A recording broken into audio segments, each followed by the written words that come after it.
It's Thirsty Thursday, my friends. Make sure you drink something, stay hydrated. If it happens to be G Fuel, make sure you use code ESPRESSO. 30% going on right now. But anyways, it's the first update of Season 4 for Cold War and Warzone. Normally, these first updates aren't really anything special because we ended up having just a week before an entire seasonal launch with a ton of content. But today we actually got a few removals and additions that are definitely worth noting on top of the usual playlist updates. So today we're gonna break down everything you need to know about what changed today, including why you got an actual title update for Black Ops Cold War. But that said, as we go along, let me know your thoughts down below. Are you guys liking any of these changes made so far? How you liking Season 4 overall? Whatever it is, feel free to let me know your thoughts down below. As well, if you enjoyed the video, make sure to drop a like down below. Let's aim for 1,000 likes here on this. And of course, if you are new to the channel, make sure you guys subscribe so you don't miss a single thing regarding all things Warzone, Cold War, and anything COD related. We'll keep you up to date with all of it. So if you guys are interested in joining the community, I'd love to have you. That said, let's jump right into the update at hand. So to start out here, one of the big things across both Cold War and Warzone that was adjusted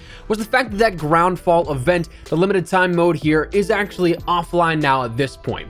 Strangely, it was only lasting a week here. We only ended up seeing one other event in all of Warzone and Modern Warfare and Cold War's history last 1 week, and that was the Hunt for Adler event as well to start as of last season. But that actually, I think, got extended by a couple of days, if I'm not mistaken, because it was so bugged. And then eventually everybody just ended up getting that ultimate reward of the Adler skin because challenge tracking and unlocking was so bugged. But if you guys did not jump on, it was like 6 challenges across Cold War and Warzone, 3 across each, with a Magnum blueprint at the very end. If you did not complete that, unfortunately that has gone away as of today's update. That again, though, affecting both Cold War and Warzone. But one thing to note, though, in regards to Warzone and this sort of ground fall event, what was introduced into Warzone, those satellites, those still stay around. Same thing with the red doors. That was one of the big question marks that I ended up having here going into this update, given that last time we saw a seasonal event here with this, that being the 80s Action Heroes event, the things like the military base, CIA bunker, and all the survivor camps introduced with that actually went away whenever that limited time event went away as well. However, that's not the case with this. The HARP, the loadout drop,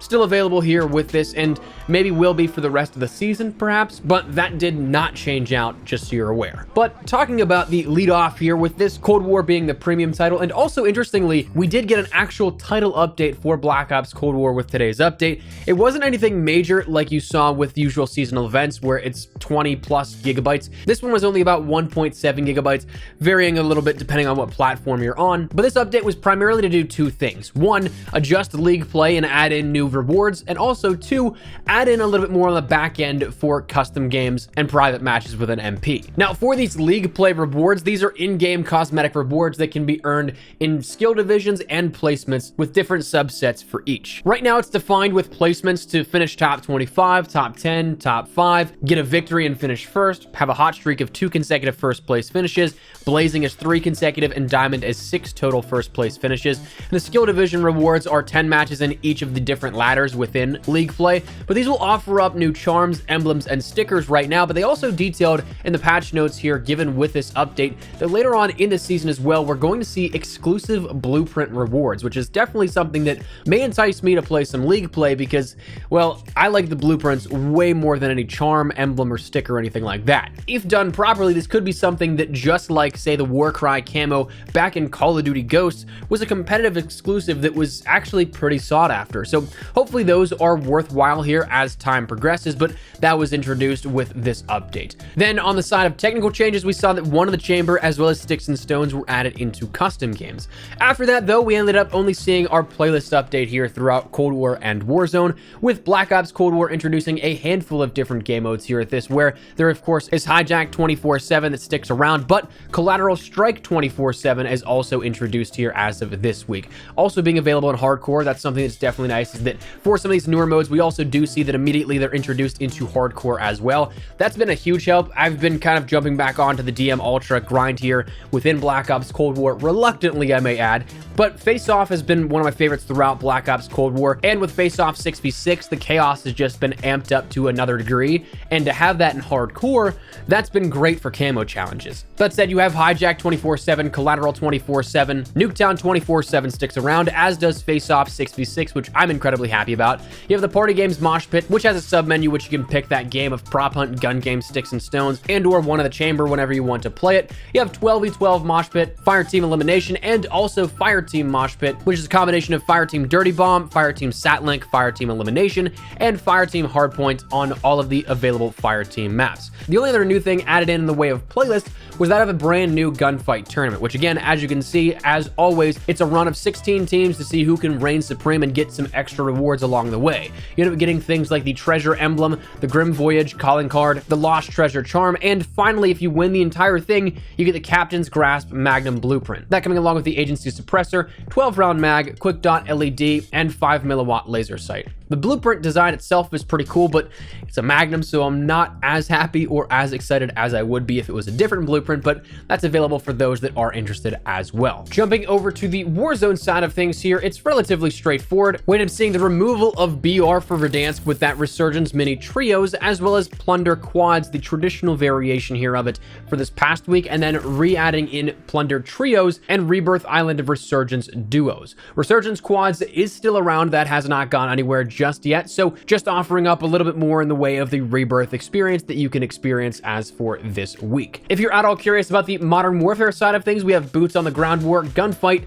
Shoot the Ship, Gunfight Snipers Only, MW Season 4 Favorites, which is a Season 4 playlist of Cheshire Park, and Scrapyard, and then Search and Destroy Double Down, which is 12v12 Search and Destroy. So definitely some good fun action here at that one. Honestly, I think Search and Destroy might be my favorite of the modes within Modern Warfare. So to be able to play that with 12 players gets that chaos up just a little bit, and I'm there for it. Now, the only other stuff that was added in here as of this week's update was that of the shop updates as per usual with this. The first one I want to mention, though, is actually one that goes to a good cause. In Modern Warfare and Warzone, we end up seeing the Fearless Pack has returned for sale with this update. This coming along for a little bit of real money, not actual COD points here at this, but it's something that ends up giving you an exclusive M4A1 blueprint, 2 calling cards, 2 emblems, a charm, a spray, a watch, and a universal camo to put on all of your Modern Warfare weapons. Unlike blueprints, this can be applied to any weapon, which is pretty awesome if you ask me, but the reason that I'm happy to see this return is that 100% of the revenues of this pack go directly to the Call of Duty Endowment, a nonprofit set up to help place unemployed and underemployed veterans in high-quality jobs once they return stateside. Now, I buy very little in comparison to what is put out, but when it comes to these packs, I think that I own each of them because it does help a good cause. So I'm absolutely happy to pick this one up here, get a blueprint, and the other things that come along with it. But outside of that, the other items that we saw one main featured one introduced today and one introduced a couple of days ago. Firstly, what was introduced as of today is the Big Brain Mastercraft bundle. This being a Mastercraft for the LC-10, a decent weapon, not the best in Warzone, but in Cold War can absolutely hold its own. LC-10, again, it's not terrible in Warzone, but again, not the best, kind of mid-tier at that, but it also comes along with the Neurologist AK-47 blueprint, the Short-Term Memory Watch, the Powerful Idea Charm, Morphed Mind Emblem, Think Tank Calling Card, Brainwave Vehicle Skin, Big Brain Vehicle Holder, and the Mind Blast sticker, all for 2,000 COD points. Now, the Neurologist AK-47 is a near pickup as is, even if you don't use the LC-10, because the AK is a phenomenal weapon within Warzone and Cold War, but the blueprint itself looks pretty awesome if you ask me.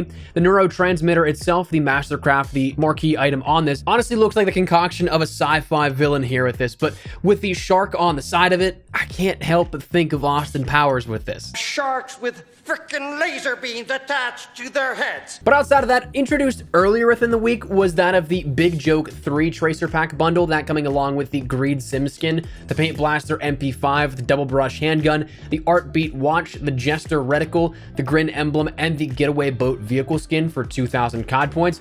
Now, truth be told, the blueprints themselves not the greatest in terms of builds. My preferred build with the MP5, I quite literally change every single attachment here on this, and well, the Magnum, I don't care for the Magnum at all, but the thing that is definitely tempting is the tracer rounds here with it. It's orange, green, and pink paint splatter tracers. So you essentially turn your MP5 and or Magnum into a paintball gun, which looks awesome in game, but that's entirely up to you. I still haven't decided on if I'm going to pick it up or not or anything. But that said, that's what's introduced into the shop. And if you're interested in anything in the shop, past, present, or future, and you'd like to support the channel a little further, you can use creator code ESPRESSO in either Cold War, Modern Warfare, or the Warzone shops in the support a creator functionality. And a bit of that does go to help out the channel. It's entirely optional, but a big thank you and shout out to people like JD, Oren, Osvaldo, and Jericho who've used code ESPRESSO already this season. If you ever decide to use code ESPRESSO, tweet me a picture. I'd love to shout out some of your generous support in upcoming videos. But outside of that, that is the update here, the first update of Season 4 within Black Ops Cold War and Warzone. So let me know your thoughts down below. What do you guys think of this? Are you guys liking the update so far? Do you like some of the changes made? Maybe not so much. Whatever it is, feel free to let me know your thoughts down below. But hopefully you enjoyed the video. If you did, make sure to drop a like down below. And of course, if you are new to the channel, make sure you guys subscribe so you don't miss a single thing regarding all things Warzone and anything COD related. We'll keep it with all of it. If you also want to follow me over on Twitter and Instagram, those are the best places to get kicking outside of YouTube. Probably live on both those. If you guys want to check my conversation, ask me a question, whatever it may be, that link is down there in the description below. That said, thanks so much for watching. My name is ESPRESSO. I'll see you guys later. Take care and peace.